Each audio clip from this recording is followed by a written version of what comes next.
Hi authors, I'm Tiffany Yates Martin, the founder of Fox Print Editorial, a career book editor for nearly 30 years, and the author of Intuitive Editing. And this is Editing Quick Tips. Today's Editing Quick Tip is kind of an Uber editing quick tip, or I guess revising quick tip would be a better way to state it. We've talked about before the difference between editing and revising. Editing is assessing, revising is addressing. It's the revision, rewriting part that a lot of authors have trouble with or may dread or feel overwhelmed by or regret the necessity of. This morning I was on a phone call with an author I'm working with. We're in the second pass of a 3-pass edit, which is commonly how I work with authors and with publishers. And she, in the course of our working through some areas that she wanted to try to strengthen in the story, she said she's a multi-published, very successful author. And she said, I thought I would be getting better at this by now. As if the assumption for her was that the more time she writes, the better she gets at writing, the less editing she should have to do.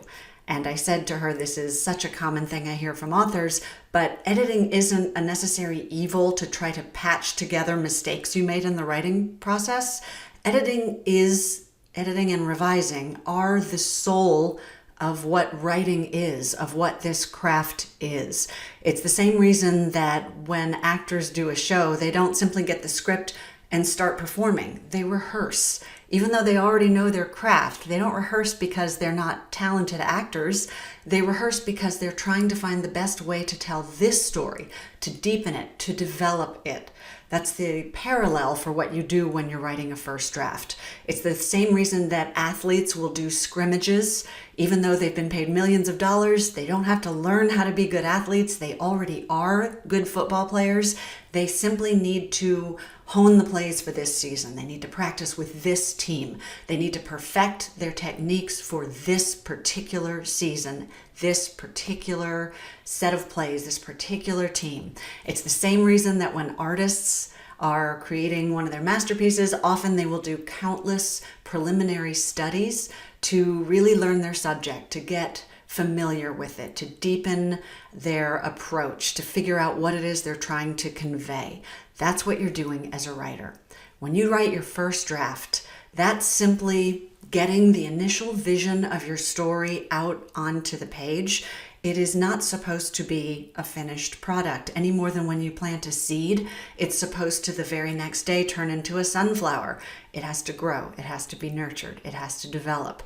Every single story you do is different. It is no reflection on your talent. It's an absolutely normal part of the process, or there'd be no such thing as editors. There'd be no such thing as coaches. There'd be no such thing as directors. Artists, creators need to have the space and the freedom to develop their vision. And sometimes it's helpful to have objective eyes to help hold up the mirror and show you what you have so that you can continue to develop that vision.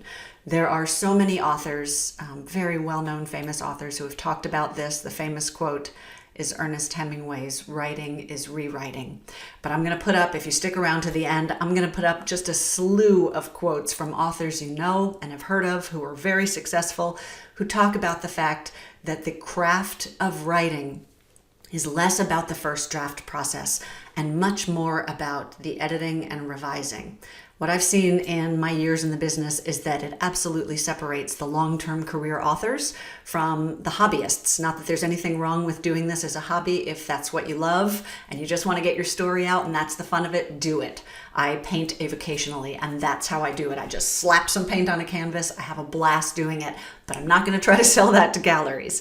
If I were, the real work of that comes in the honing of that work, in the figuring out what I want to say, in the planning out the shading and the nuance and the depth of something, just as you will do when you are editing. So the editing quick tip I want you to take away from this is don't judge yourself for not having a perfect first draft, a perfect story at the end of your first draft.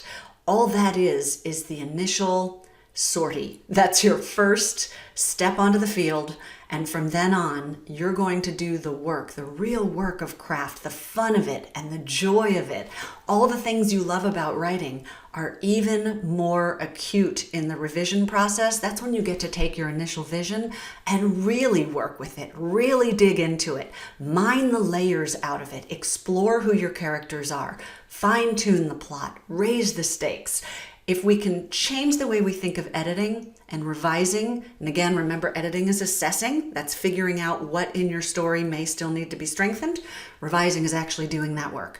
If we can change the way we approach it and look at that and begin to see that as not just a necessary part of the process, but an absolutely normal one, hopefully it'll take some of the dread out of editing. It'll take some of the stigma out of the editing, and it will also take away that self-destructive thinking process that the fact that your story could use some deepening, developing, and revision means there was anything wrong with it to begin with, or anything wrong with you, or any lack of talent. Those things are simply not true. Stick around, look at some of the quotes I've put up.